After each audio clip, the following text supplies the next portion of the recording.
यो देशको लागि गगन थापा भन्दा सफल राजनीतिज्ञ 25 महिनामै रवि लामिछाने भइसक्यो भनेर मैले भने। अनि उहाँले केही बोल्नु भएन, तर अरू किन कसरी भन्न खोजेको तिमीले भनेर कुर्नु भयो। अनि मैले भने 25 वर्ष युवाको पगडी लिएर राजनीति गर्दै गर्दा उहाँले जन्माएको अरू युवा राजनीतिज्ञ को हो?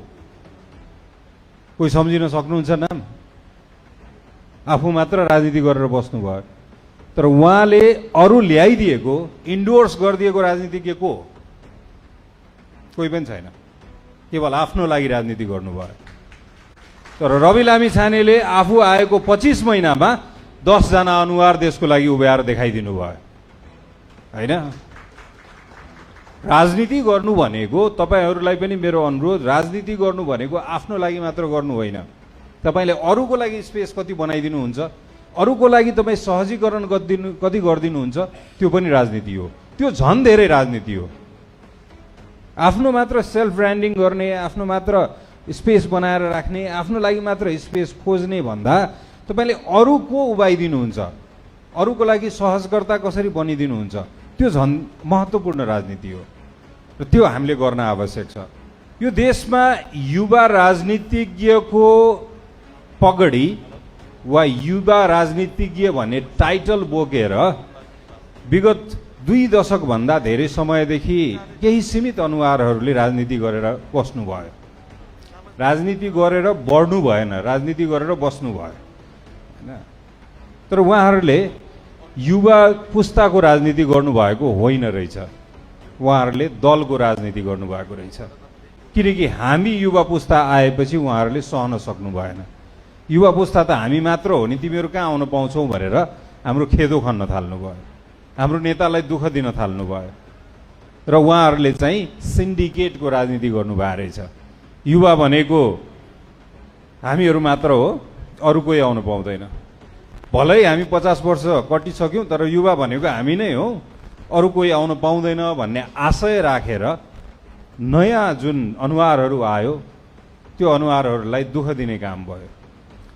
तर मैले अस्ति तपाईहरुलाई एउटा कन्फिडेन्स सुनाउन चाहन्छु कि म अस्ति रवि दाइसँग भेटेर कुरा गर्ने मौका पाएको थिएँ। अनि मैले भने कि नाम लिएर है, हामी धेरै ठाउँमा भन्ने गर्छौं कि म्याक्सिमम 1, 2, म्याक्सिमम 3 कार्यकाल राजनीति गर्ने हो, त्यसपछि अरू केही चीज गर्ने हो।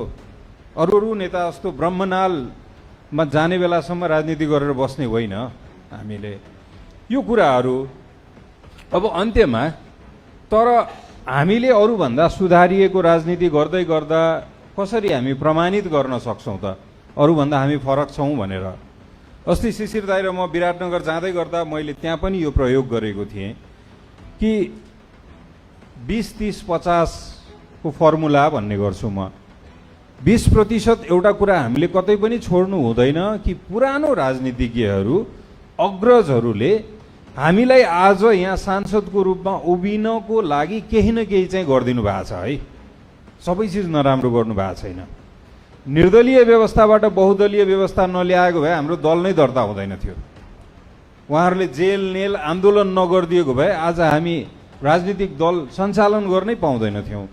त्यसप्रति त हामीले सम्मान राख्नुपर्छ। जुन आन्दोलन गर्नुभयो, जुन त्याग गर्नुभयो, शहीदहरू भयो, त्यसपछि हामीले सम्मान चाहिँ राख्नुपर्छ। तर 30% उहाँहरूले बिगारेको प्रति खण्डन चाहिँ गर्नुपर्छ। तर खण्डन गर्ने क्रममा हाम्रो कमजोरी के भयो भने हामी ललिता निवास, व्हाइट बडी, यो भनेर मन्त्र जस्तो पढ्दिन्छौं। तर ललिता निवास भने के हो भन्नुस् त भनेर सोधे भने हामी भन्न सक्दैनौं। हामीलाई ललिता निवास भने मात्र थाहा छ, त्यहाँ के बदमाशी भएको भन्ने थाहा छ। तर त्यो ठाउँ कहाँ छ, कति रोपनी बदमाशी, कसको सम्पत्ति, कसरी बदमाशी भयो, हामीले अध्ययन गरेको छैन। त्यो अध्ययन चाहिँ गर्नुपर्छ, नत्र पुरानो जस्तै गफाडी हुन्छौँ हामी। व्हाइट बडी भन्छ, व्हाइट बडी भने चाहिँ के हो? कतिजनालाई त व्हाइट बडी भन्नेलाई व्हाइट बडी भने एउटा प्लेन हो भन्ने पनि थाहा छैन, तर व्हाइट बडी चाहिँ भनिरहेको छ। तर त्यहाँ के भएको हो भन्ने कुरा हामीले अध्ययन गर्नु पर्यो। अनि हामी यस्तो यस्तो ठाउँमा त्यसको व्याख्या गर्नु पर्यो कि बदमाशी यहाँ भएको छ है भनेर। अब बाँकी 50% चाहिँ के भने, अस्ति सन्तोष र म सामान्य सभामुखको कक्षमा बसेर यो स्वास्थ्य बिमा सम्बन्धी कुरा गर्दै गर्दा मैले भन्दै थिएँ कि न्युट्रिसनको बजेट चाहिँ 0.04% छ हाम्रो देशमा, जुन WHO को स्ट्यान्डर्ड अनुसार 3% हुनुपर्ने हो, त्यहाँ कम छ। टोब्याको चाहिँ जो WHO को स्ट्यान्डर्ड जति हुनुपर्ने हो ट्याक्स, त्यसको 1/3 मात्र छ। भनेपछि सिम्पल छ, टोब्याको WHO को स्ट्यान्डर्डमा ल्याइदिनुहोस्, त्यहाँबाट तपाईँको ट्याक्स कलेक्सन बढ्छ। न्युट्रिसन ग्लोबल स्ट्यान्डर्डमा ल्याइदिनुहोस्, अनि न्युट्रिसनले गर्दा तपाईँको आउने सन्तति बलियो भयो भने स्वास्थ्य बिमाको बजेट नै घट्छ, किनकि मान्छे बिरामी नै कम हुन्छ। यसरी त हामीले समाधान पनि सिकाउनु पर्यो नि, कहाँबाट समाधान गर्ने भनेर। त्यसैले त्यो 50% चाहिँ तपाईँ योजनामा काम गर्नुहोस्। मान्छेलाई पुरानोले खराब गर्यो मात्र भनेर हुँदैन, सही कसरी गर्ने, त्यो विष्णुमती र बागमतीको ढल कसरी सफा गर्ने, ढल त भयो तर सफा गर्ने योजना पनि त चाहियो। फोहोर छ मात्र भनेर भएन, अब हामीलाई सफाको योजना पनि बनाउनु पर्यो र योजना सुनाउन थाल्नु पर्यो मान्छेलाई, हैन? योजना सुनाउन थाल्नु पर्यो, अनि पो ओहो ल साँच्चीकै जान्ने रहेछन्, अब पक्कै पनि यिनीहरूलाई नै छान्ने भन्न थाल्छन्। त्यसैले 20, 30, 50 को सिद्धान्त अनुसार काम गर्न थालौँ र फेरि विराजको यो पहलदेखि र पहल मात्र, पहलहरू धेरै हुन्छन्। मैले जनकपुर साहित्य महोत्सव 7 वर्ष अगाडि सुरुवात गर्दै गर्दाखेरि मलाई धेरैजनाले सुरुवात त गर्यो हेरौँला भनेर भनेको थियो, तर अहिले आएर के भन्न थाल्यो भने निरन्तरता महत्त्वपूर्ण हो। र यो पछाडिको पेजमा हामीले हेऱ्यौँ यो निरन्तरता छ यहाँ, हैन? यो सुरुवात मात्र होइन, यो निरन्तरता हो, त्यो महत्त्वपूर्ण हो र यहाँबाट हामीले सिक्ने कुराहरू धेरै छन्। फेरि पनि तपाईँहरू सबैजनाको उपस्थितिप्रति म विशेष सम्मान गर्दछु र साँच्चै आज चाहिँ विराजले आऊ भनेर भन्दै गर्दा म आउँछु भनेर भनेको थिएँ, तर समय बजी हुन्छ भन्दै गर्दा पक्कै आउँछु भनेको थिएँ। सो अब त्यसको लागि विराज र मेरो एकदमै कुरा मिल्ने एउटा कुरा के हो भने समाजमा भाइब्रेसन चाहिन्छ भने इभेन्ट्सहरू चाहिन्छ भनेर। जति धेरै कार्यक्रम गर्यो त्यति समाज गतिशील हुन्छ, त्यति त्यो प्रगतिशील हुन्छ र त्यति चलायमान हुन्छ। किनकि आज नै हेरौँ हामी कति अनुहारहरू एकअर्कालाई भेट्दैछौँ, देख्दैछौँ, पढ्दैछौँ, बुझ्दैछौँ, यस्तो कुराहरू सिक्दैछौँ। यो सबै भनेको यो इभेन्ट्सले, यो कार्यक्रमले हामीलाई दिने कुरा हो।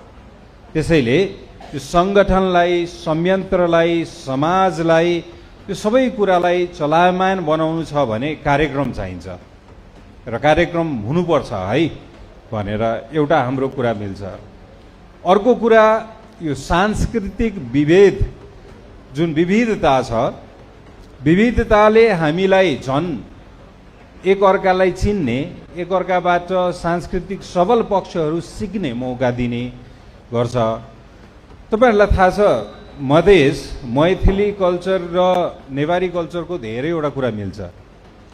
ललितपुर, भक्तपुर र काठमाडौँको दरबार स्क्वायरको छेउछाउमा हामीले भजनहरू सुन्छौँ। कतिपय नेवारी भजनहरू मैथिली भाषामा लेखिएको छ र कतिवटा मैथिली भाषामा नेवारी शब्दहरू पनि छ। त्यसरी लिपि पनि मैथिली, बङ्गाली र नेवारी मिल्छ। त्यसैले गर्दा सांस्कृतिक रूपमा त्यो नजिक छौँ, त्यसैले पनि हामी नजिकको साथी छौँ होला सम्भवतः। त्यो एउटा कुरा हो। र हामीले जनकपुर साहित्य महोत्सव गर्दै गर्दा एकचोटि हामीले एउटा योजना बनाएको छौँ, जुन सम्भवतः धेरै चाँडै हामी एक्जिक्युट गर्छौँ। बसन्तपुरमा जनकपुर भनेर कार्यक्रम गर्ने सोचेका छौँ हामीले। काठमाडौँको बसन्तपुरमा जनकपुरको सांस्कृतिक प्रदर्शन गर्ने र कसरी त्यो दुईटा संस्कृति नजिक आउँछ भनेर। त्यो यहाँ राजनीति गर्नेहरूले, हामीभन्दा 10 वर्ष अगाडि, 15 वर्ष अगाडि राजनीति गर्नेहरूले यो बसन्तपुर र जनकपुरको सम्बन्ध टुक्राएर राजनीति गरे। उनीहरूले डिभाइड एन्ड रुलको राजनीति गरे। हामी चाहिँ जोडेर राजनीति गर्न चाहन्छौँ कि बसन्तपुर र जनकपुर सँगै आउन सक्छ भनेर त्यो राजनीति गर्न चाहन्छौँ। दोस्रो पाटो विराजको यो आज प्रकाशित प्रतिवेदन हेर्दै गर्दा म उसको फ्रन्ट पेजमा भएको फोटो, जुन एउटा अभियन्ताको फोटो जो हिम्मत लिएर अगाडि बढ्न सक्छ, र अर्को पछाडिको विचार र विचार सहितको उसको फोटो, यो हेर्दै गर्दा विचार र यो एउटा अभियन्ता, एउटा इनिसिएटर भन्छ नि, अगाडि बढ्न सक्ने, लिड गर्न सक्ने नेता, त्यो व्यक्तित्व, यो प्रतिवेदनको अगाडि र पछाडिको फोटोले नै उसको चरित्र र उसको व्यक्तित्व धेरै झल्काउँछ। यहाँ पछाडि लेखिएको छ, राजनीति भनेकै चरणबद्ध नैतिक दुविधाहरूको श्रृङ्खला हो। विवेक राजनीतिज्ञको चेतना प्रगतिको लागि निर्णायक हुन्छ। यो कुरा हामी यसरी शालीन, यस्तो भद्र रूपमा गहिरो विचारहरू गर्न सक्ने, तर परिआएको बेलामा यसरी हिम्मत। अब हाम्रो सन्तोष मान्यज्यूले भन्दै थियो कि यो त साउथको हिरो जस्तो देखियो यार भनेर, होइन? सो साउथको होस् वा काठमाडौँको होस्, हिरो चाहिँ हिरो हो, होइन? सो त्यसैले त्यो पनि देखिन्छ। अब तेस्रो पाटोमा म आउन चाहन्छु। तेस्रो पाटोमा आउँदै गर्दा हामीले अबको चुनौती, अबको विराजको एउटा नेतृत्व, एउटा उदारता, यो सबैजनाको हामी नेतृत्व